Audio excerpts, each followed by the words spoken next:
But on one night, everything changed. Pop Smoke was shot and killed. He was only 20 years old.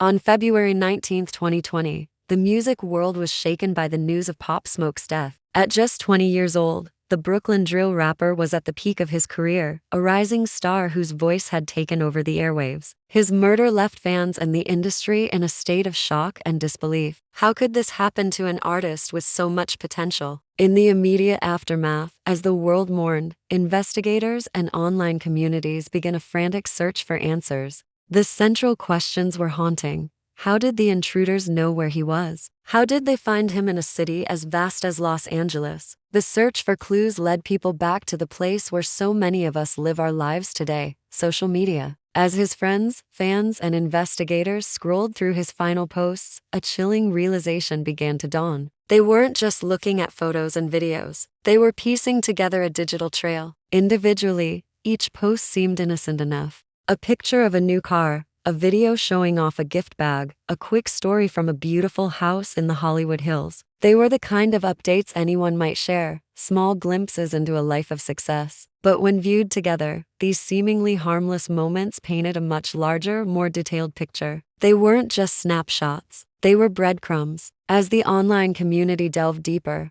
they started noticing things that were easy to overlook at first glance. It wasn't just about what was in the foreground of his posts. It was about what was in the background. The specific architecture of the house, unique furniture, reflections in windows, even the geotags automatically embedded in some photos. People began to realize that Pop Smoke's social media accounts had inadvertently become a map that revealed not just what he was doing, but exactly where he was doing it. This wasn't a single, careless post. It was a pattern, an accumulation of details that, when combined, gave away far more information than he ever intended. The timeline of his final hours began to take shape, constructed from these digital fragments. A post here, a story there, each one adding another piece to the puzzle. One crucial clue came from a photo he posted just hours before the home invasion. He was showing off a collection of luxury gift bags, one of which was from the high-end brand, Amiri. In the excitement of the moment, something critical was missed. Clearly visible on the label of one of the bags was the full address of the rental property he was staying at in the Hollywood Hills. It was a tiny detail, hidden in plain sight, but for those with malicious intent, it was the key. That small piece of information, shared innocently to millions of followers, became the turning point. It's a stark reminder of how much we reveal online, often without even realizing it. The address was a direct invitation. This tragedy serves as a powerful and heartbreaking lesson for all of us in the digital age. We share our lives, our triumphs, and our daily moments with the world. But in doing so, we must be mindful of the information we're broadcasting. What's in the background of your selfie? Does your video show street signs or recognizable landmarks? Are your location services turned on? These are no longer trivial questions. They are matters of personal security. Pop Smoke's story isn't just about the loss of a talented artist. It's a cautionary tale about the dark side of oversharing. The very platforms that helped build his fame also contributed to his downfall by providing the information his attackers needed. Let's break down how this can happen. When you post a photo,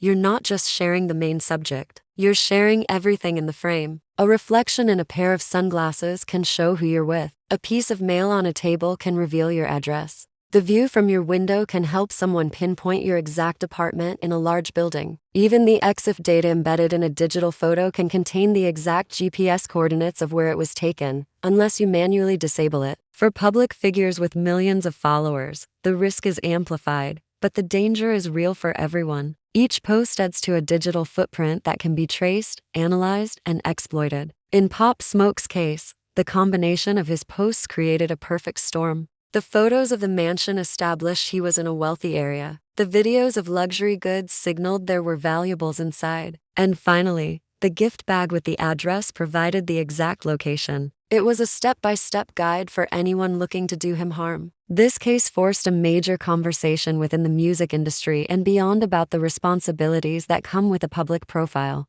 Artists are now more cautious, often delaying their posts until after they've left a location, a practice known as geotagging later. Security teams are more involved in managing social media, scrubbing posts for any revealing details before they go live. The tragedy also highlights a cultural shift. We've become accustomed to instant, real-time updates. The pressure to flex or show off a lavish lifestyle is immense, especially for young artists celebrating newfound success. But this pressure can have deadly consequences. It's a difficult balance to strike, connecting with fans and building a brand, while also protecting your personal safety. The lesson here is that privacy is a form of security. What you choose not to share is just as important as what you do share. It's about being strategic and aware, understanding that every single post contributes to a larger narrative about your life, a narrative that is visible to everyone, including those who may wish you harm. So, what can we learn from this to protect ourselves?